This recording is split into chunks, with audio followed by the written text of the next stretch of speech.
Kindly subscribe to our YouTube channel, see how to. Click on the subscribe button below and also click on the bell beside this. This will notify you once we drop a new video. Thank you.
Please, let's welcome the Vice President of the Federal Government of Nigeria, Professor Nemi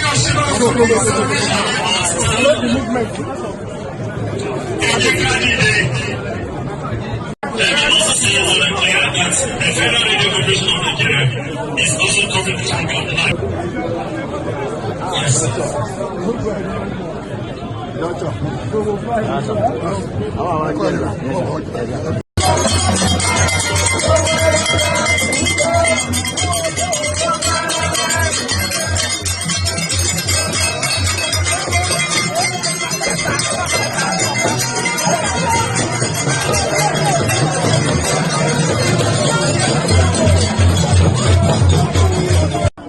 Thank God that you have lenses, you can zoom, you can do everything. Please allow Olori the passing. O ní tètè kú lágbára oyè méjèèjì lẹ́yìn oyè tó jẹ yìí o ní ṣe déédéé àgbákò Ọbásanjọ́ kí mo sọ ẹbọra ń bẹ bọra sọ ẹbọra di méjì ẹ̀rù ń bà ká èmi lẹ̀rù ń bà Ọbásanjọ́ bẹ́ẹ̀ ṣe ń sọ̀rọ̀ yìí ẹ máa discuss ọ̀rọ̀ tèmi máa. Rasaki Ọkọ̀yà ọ̀rọ̀ rí olè yàmí lẹ́nu. Bàbá Ọbásanjọ́ ẹ̀kẹ́mi kẹ́ tó máa lọ. Ṣé bẹ́ẹ̀ mọ̀ pa máa kí ẹ jẹ́ kíra ká lè mọ̀ pa mọ́ra. Bàbá Ọbásanjọ́ ọwọ́ mi rèé ọ̀sánwó àárọ̀. Ẹ̀yin ẹ má wulẹ̀ fún mi lọ́wọ́ bàbá àjẹ̀bú ọ̀sán gbogbo ẹ̀ pápẹ́ máa lọ. Ọ̀sán gbogbo ẹ̀ pápẹ́ kò tó bẹ́ẹ̀ kọ́ mẹ́sàn-án. Bó ṣe yẹ kórìí nìyẹn ẹ jẹ́ bí ìlànà náà. Ẹ bọ̀ra fẹ́ bọ̀ra lọ́wọ́. There is no space here.